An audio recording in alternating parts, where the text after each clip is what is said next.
Hi everyone, কেমন আছো সবাই? আশা করছি সবাই খুব খুব ভালো আছো। আর আমিও খুব ভালো আছি। আমি রীতা। আমার নতুন একটি ভিডিওতে তোমাদের সবাইকে অনেক অনেক স্বাগত। দিনটা ছিল 28শে ডিসেম্বর, রবিবার, যেদিন আমরা গিয়েছিলাম আলিপুর চিড়িয়াখানায়। তোমরা তো আমার আগের ভিডিওতে দেখেছো যে আমি ডাক্তার দেখাতে গিয়ে বাপের বাড়ি গিয়েছিলাম। সেদিন আমি বাড়িতে আসিনি, কারণ কাকু আমাকে আগে থেকেই বলে রেখেছিল যে এসে থাকবি, একেবারে ঘুরে তারপরেই বাড়ি যাবি। আমার বরেরও সেদিন যাওয়ার কথা ছিল, কিন্তু ওর শরীরটা একটু খারাপ থাকার কারণে ও তো যেতে পারেনি। বাড়ির সকলের সাথে আমি গিয়েছিলাম। আর জানো তো, সেদিন ঘুরতে যাওয়ার প্ল্যানটা কিন্তু আমার ভাইয়ের আবদারেই হয়েছিল। কিছুদিন ধরেই আমার ভাই বায়না করছিল চিড়িয়াখানায় ঘুরতে যাবে। তাই ভাইয়ের আবদার মেটানোর জন্য আমরা সপরিবারে চলে গিয়েছিলাম সকাল সকাল চিড়িয়াখানায়। সকাল সকাল নয়, আমরা বাড়ি থেকে বেরিয়েছিলাম 9:30টার সময়। আমাদের দেউলা স্টেশন থেকে 9:50-এর ট্রেন ছিল। ওখান থেকে তো আমরা ট্রেন ধরে বালিগঞ্জে এসছিলাম। বালিগঞ্জ থেকে অটো ধরে আমরা চলে এসেছিলাম চিড়িয়াখানায়। আর জানো তো, এবারে এসে তেমন কোনো পশু পাখি আমরা দেখতে পারিনি। প্রচণ্ড ঠান্ডা থাকার কারণে সমস্ত বন্য পশুরাই কিন্তু গুহার ভেতরে ছিল, ঘুমাচ্ছিল। বাইরে সেভাবে বেরোয়নি, সেভাবে আমরা দেখতেও পারিনি। অনেক পাখি দেখেছিলাম, অনেক রকমের পাখি দেখা গিয়েছিল, কিন্তু পশু তেমন একটা দেখা যায়নি।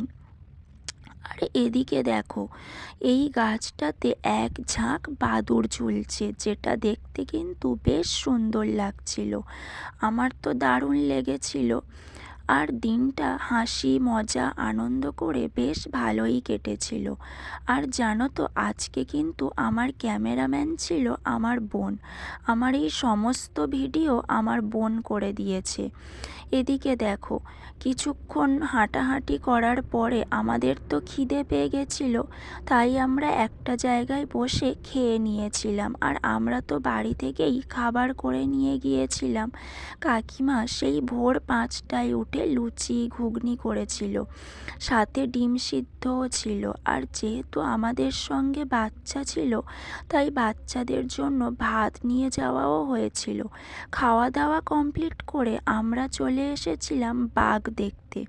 আর প্রথম যখন আমরা এসেছিলাম, জানো তো, বাঘ মামা কিন্তু গুহার ভেতরেই ছিল, শুয়েছিল।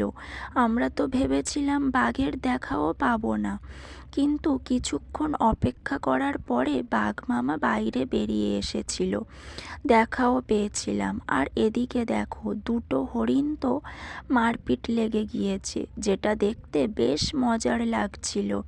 আর একটা মজার কথা বলি তোমাদের, যখন বাঘটা বেরিয়েছিল, আমার ভাই তো তখন কান্নাকাটি শুরু করে দিয়েছে যে ও বাঘ দেখবে না, ওর ভয় লাগছে। ও পাখি প্রেমী, জানো তো, ও শুধু পাখি দেখবে। তো যাই হোক, অনেক গল্প করলাম তোমাদের সাথে।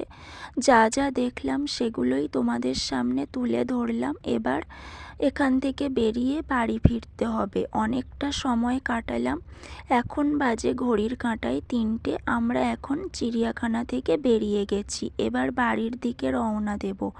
আমার ভিডিওটা এই পর্যন্তই ছিল। যদি ভালো লাগে একটা লাইক কমেন্ট শেয়ার করো।